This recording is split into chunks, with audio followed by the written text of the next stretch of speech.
Hola a todos, qué bueno saludarlos hoy. Mi nombre es Xavier Denilson Giraldo Ibáñez y me alegra mucho tenerlos aquí hoy en este espacio. El día de hoy hablaremos de varios temas que en lo personal me parecen de gran concernimiento para todos nosotros. Esto con el fin de resolver un par de incógnitas que me han enviado en varias ocasiones mis oyentes. ¿Qué incógnitas son? Pues mira, esta es una de las siguientes, y leo textualmente. ¿Se puede concebir el capitalismo sin el Estado? Esta pregunta me llamó mucho la atención debido a su particular forma de ser concisa en unos temas tan amplios como estos. Para resolver, me gustaría tomar como base de información el documental de Michael Moore, Capitalismo, una historia de amor, que es un excelente documental que si no han visto les aconsejo verlo lo más antes posible. Ya es muy fácil de encontrar en internet y también me voy a basar en información económica de libre acceso para todo el mundo. Comencemos. Vamos a empezar con una corta definición de qué es el capitalismo. Bueno, pues este ismo, por así decirlo, es un sistema social y económico que se encuentra en constante movimiento. Deriva del usufructo de la propiedad privada sobre el capital como herramienta de producción. Y bueno, ¿esto qué quiere decir? Pues el capitalismo es un sistema en el cual siempre se está en la búsqueda de ganancias, beneficios u otras cosas que traigan un bienestar. Partiendo de esto, para resolver la pregunta nos vamos a fijar, al igual que lo hizo Michael Moore en su documental, en el más grande capitalista de toda la historia de la humanidad, que es nada más y nada menos que los Estados Unidos de Norteamérica. Esta gigante superpotencia tiene una larga historia con el capitalismo, en la cual nos daremos cuenta si el capitalismo se puede concebir sin Estado. Entonces comencemos. El capitalismo tuvo su época dorada en el país norteamericano para eso de los años 50, o sea, la época de posguerra de la Segunda Guerra Mundial. Los estados tuvieron una altísima producción industrial sin precedentes. Esto básicamente debido a que toda su competencia como los países europeos, Alemania, Francia y países asiáticos como Japón y China habían quedado reducidos a escombros junto con sus industrias. El bienestar de las personas en los Estados Unidos estaba por las nubes. Y pues todo eso parecía excelente, hasta que el capitalismo sufrió otro gran tropiezo. Y aquí, en este punto, es donde vamos a empezar a atestiguar su relación con el Estado y si en verdad lo necesita. ¿Qué fue este gran tropiezo? Pues el gran tropiezo no fue otra cosa más que la crisis de los 70, que los Estados Unidos sintió de una forma mucho más fuerte que los otros países del mundo. Para contextualizar la crisis se basó en lo siguiente. El sistema económico que imperaba en los Estados Unidos era el sistema keynesiano. Pero este sistema, por así decirlo, ya se estaba agotando. ¿Por cómo supimos que se estaba agotando? ¿Qué síntomas dio? Pues se disparó el déficit de la balanza comercial, se incrementó el déficit presupuestario, los salarios crecían más rápido que la producción, entre muchas cosas más. El país y gran parte del mundo sufría de estancamiento económico, inflación y desempleo. O sea, los Estados Unidos estaban sufriendo lo que esperaban que nunca más pasara. Una crisis que no ser tratada podría igualar a la de los años 30. Pero entonces aparecieron directo del seno de Hayek los neoliberales, en donde destacaba el presidente número 40 de los Estados Unidos, el señor Ronald Reagan, que con sus políticas de mínima intervención del Estado y las políticas comunes de los neoliberales, por así decirlo, lograron salir de la crisis. ¿Pero a qué costo? El capitalismo ya había sufrido varios tropiezos, pero los estados en lugar de intentar ver más allá, se enfocaron en hacer parecer que el capitalismo era el mejor sistema a toda costa. No existía nada mejor. Bueno, aquí cabe tener en cuenta también que esto pues se vio en gran medida influenciado por temas de ámbito internacional también, como la Guerra Fría y otras situaciones.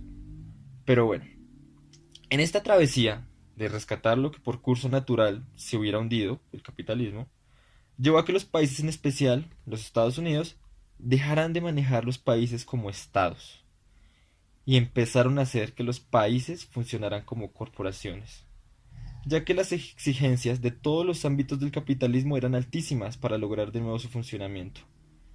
Esto en lo personal me parece que fue el momento en que el capitalismo corrompió al Estado y como toda buena corporación, los estados comenzaron a buscar ganancias. Generalmente ganancias que favorecían al 1% más rico de la población. Y como un ejemplo a esto, les voy a explicar. En los Estados Unidos, los ministros de Economía, que en Estados Unidos se llaman secretarios del Tesoro, al encargado de esta función, eran por lo general presidentes de grandes firmas de Wall Street, como en el caso del secretario del Tesoro de Ronald Reagan, el señor Don Reagan, quien fue secretario del Tesoro de Ronald Reagan, era el presidente de Merrill Lynch. Y no solo los ministros, gran parte de los gabinetes presidenciales estaban compuestas por estas personalidades de Wall Street. Esto nos deja ver también cómo el poder democrático, el poder del pueblo, de nosotros, se vio puesto a un lado en los estados y empezaron a primar fuerzas no democráticas, de privados, que buscaban su propio enriquecimiento a costa de todo y de todos. Vimos cómo por medio del capitalismo los estados comenzaron a despreciar sindicatos y cualquier tipo de protesta, a hacer cosas tan absurdas como desmantelar infraestructura industrial, y no solo con el objetivo de ahorrar dinero o mantener competitividad en los mercados, no, se hizo para generar ganancias a corto plazo, que a quienes más beneficiaron fueron a los ricos amigos del Estado. ¿Y para qué más? Para destruir lo anteriormente mencionado, los sindicatos. A la gente, a la población civil, se le alentó a vivir a base de dinero prestado, los créditos, sin importar que eso llevará a quiebra a cientos de personas y llevará a más crisis. Solo en los Estados Unidos la deuda doméstica aumentó casi al 100% del PIB. Los estados empezaron a hacer deberes que les corresponden a él, a las empresas con fines de lucro, que por lo general se vienen de servicios. Todo para aumentar ganancias. Pero, ¿qué se podía esperar? No está en la naturaleza de las empresas o del capitalismo cumplir con los deberes del Estado con la gente. La naturaleza de estos es buscar ganancias. Ya que los estados les planteen exigencias a tener en la relación que tienen las empresas con la población, es muy distinto. Pero no, está en su naturaleza. Por ende, para mí, es en mayor parte culpa del Estado la ocurrencia de estas situaciones. Sumado a esto, la población laboral, la gente que trabaja, dejaron de ser vistos como personas y empezaron a ser vistos como objetos. Esto lo podemos ver en el documental, cuando muestran los casos de personas a las cuales las empresas en las que trabajaban, sin importar su tiempo de trabajo y sin avisarles, los aseguraban en caso de muerte, y pues hasta ahí todo está bien. Pero cuando la persona desafortunadamente moría, el beneficio directo, toda la plata se le giraba del seguro, era la empresa en cuestión, a la que se le giraban millones de dólares, mientras que a las familias de los difuntos no se les daba un solo centavo. Y para rematar esto, en los documentos de estas empresas se referían a sus empleados como campesinos, de una manera despectiva. Pero bueno, así pasaron los años en los Estados Unidos y los ricos cada vez se hicieron más ricos, las brechas de la distribución de la riqueza se incrementaban más y más. Wall Street había convertido a todo el país en su patio de recreos, creando cientos de formas de manejar a su antojo el capital de millones, creando famosos, lo que yo considero fraudes legales, con sus créditos, bonos, compras, tratos, calificaciones. Y sí, suena muy extraño decir fraudes legales, pero en realidad lo eran. La mayoría de todas las cosas que ofrecían no estaban compuestas por lo que decían que tenían, ni tenían la verdadera calificación de riesgo que les correspondía y miles de cosas más, pero todas ellas eran admitidas por el Estado. En otras palabras, estaban estafando a las personas en la cara del Estado sin que éste hicieran algo. Estas cosas y pues lógicamente muchas otras cosas, como el funcionamiento del sistema hipotecario, etcétera, llevó a que nuevamente el capitalismo se fuera al piso en el 2008. Fue tal la magnitud de esta crisis que firmas, empresas fuertemente consolidadas de Wall Street se quebraban. Cientos de miles de personas perdieron sus trabajos, sus ahorros, sus casas, básicamente perdieron todo. Cientos de miles murieron. Los valores de todo en la bolsa se desplomaron a niveles sin precedentes. Fue una burbuja gigantesca que según estimaciones estalló de manera abrupta en menos de 2 días, llevándoselo todo al piso. Y bueno, sería de esperarse que el Estado reaccionara ante esto, hiciera justicia, que se enfocara en la población. Pero no. El Estado, por medio de la presión de las altas cabezas de Wall Street, les dio un rescate financiero billonario sin precedentes. O sea, otra vez revivir a este peculiar sistema que volvió a caer. Además de que fue un rescate financiero de un nivel de descaro increíble, al punto de que el dinero enviado para rescatar no podía saberse en qué iba a ser gastado o para qué lo iban a usar, tampoco podían investigarlos, o sea, absolutamente nada.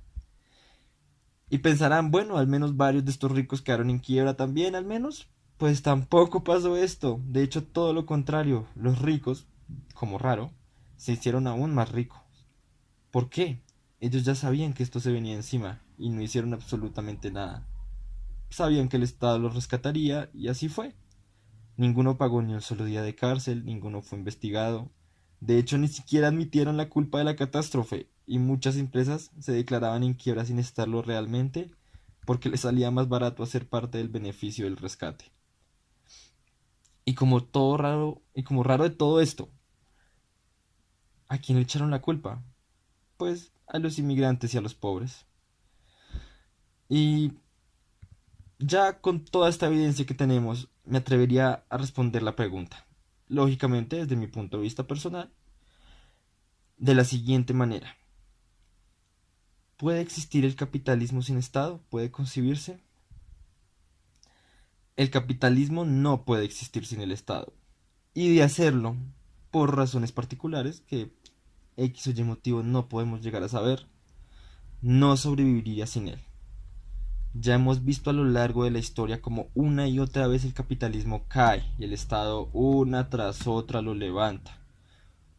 ¿Por qué? Por lo corrompido que puede llegar a ser el sistema para los poderes tanto democráticos como no democráticos. Esto va a seguir pasando. Ninguno de los dos dejará su relación, ya que es el capitalismo el medio por el cual ellos se mantienen allí, ese 1%, y es el Estado, por así decirlo, el timón del carro del capitalismo. Sin él no se puede conducir.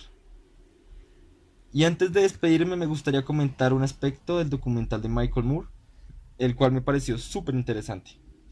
Este muestra la relación entre procesos políticos y economía internacional. ¿Y cuándo? Pues es cuando nos muestran la llegada del poder de los neoliberales y cómo ellos con sus políticas para el país hicieron que la economía mundial tomara un nuevo rumbo totalmente distinto. Todo esto bajo el liderazgo pues del ya mencionado Ronald Reagan y la no mencionada en el documental Margaret Thatcher, junto a muchos otros a lo largo del hemisferio occidental, muchos otros líderes. Y bueno, queridos oyentes, creo que esto fue todo por esta vez.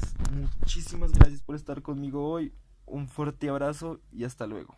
Chao.